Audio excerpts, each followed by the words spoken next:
Hello everybody, and thank you for joining me for another episode of the Un-Erasable Stories. In today's episode, we're going to be hearing from multiple people on what pride means to them. So let's get started.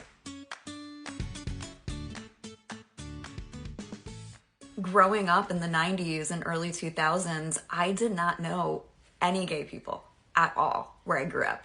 I also was raised by my grandparents in an extremely Catholic family, and I was taught from a young age that being gay was a sin and that it meant you were gonna go to hell. And I also knew from a young age that something was different about me, that I didn't have the crushes that my friends had on boys. I learned pretty quickly that I was attracted to women. And when I started having those feelings, I felt such shame and guilt and fear that I was gonna die and go to hell one day. I tried to come out when I was a teenager and it was shot down.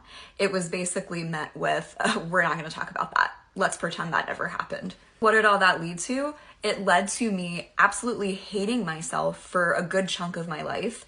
It led to me learning how to mask and how to become the person that I thought was expected of me, that everyone else wanted me to be, all as a way to really just stay safe.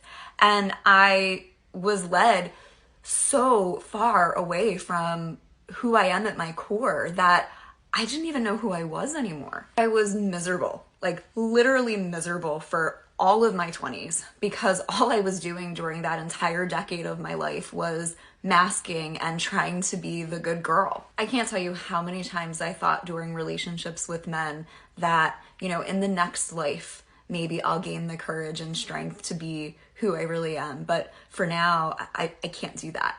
And that's a really terrible way to live your life. It took a failed engagement with a man, followed by another long-term failure of a relationship with another man, for me to finally hit rock bottom and be in a place where I was like, I can't do this anymore. I didn't come out as a lesbian until I was 32.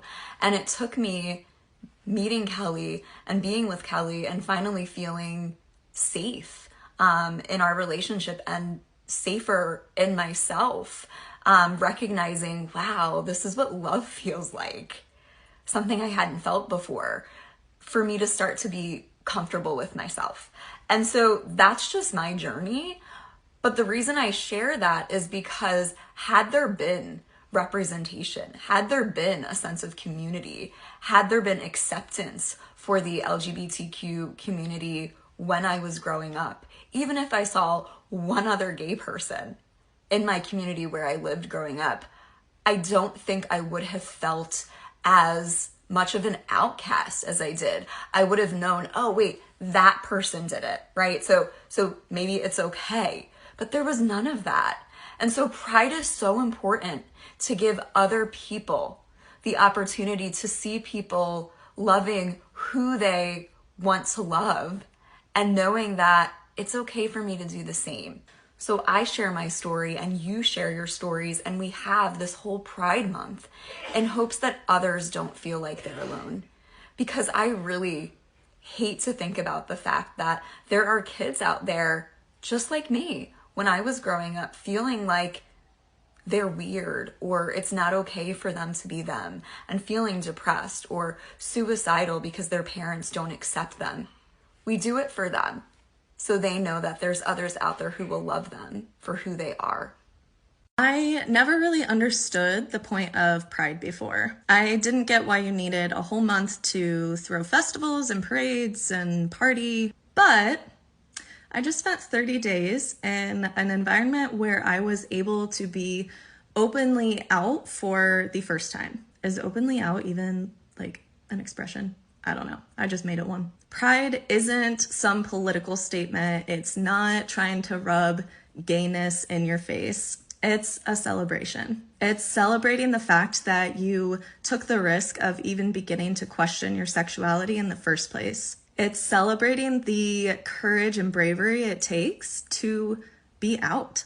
It's celebrating the progress that has been made in equality and acceptance. It's celebrating that there are safe spaces. What we love is such a big part of our identity. Think about it. When you want to get to know somebody, you ask them, what's your favorite color? What kind of music do you like? What kind of books do you like? What we love makes up a part of who we are. And there's really no part of our identity that is more intimate than who we love. So Pride celebrates the fact that you were able to connect with that part of your identity and that you're able to express that. It's hard to feel fully known by anyone if you have to hide such an important part of you. So being able to express that and celebrate that is so freeing. So I just wanted to say happy Pride to everyone celebrating their first Pride, their 20th Pride, to those of you who are questioning if you should be celebrating Pride, and to those of you who don't even know yet that you will be questioning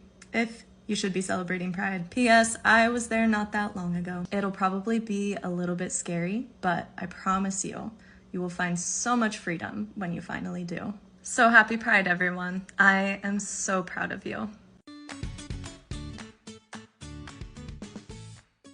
As this episode comes to a close, I'd like to leave everybody with this. Queer people don't grow up as ourselves. We grow up playing a version of ourselves that sacrifices authenticity to minimize humiliation and prejudice. The massive task of our adult lives is to unpick which parts of ourselves are truly us, and which parts were created to protect us. Thank you everybody for listening, and until next time.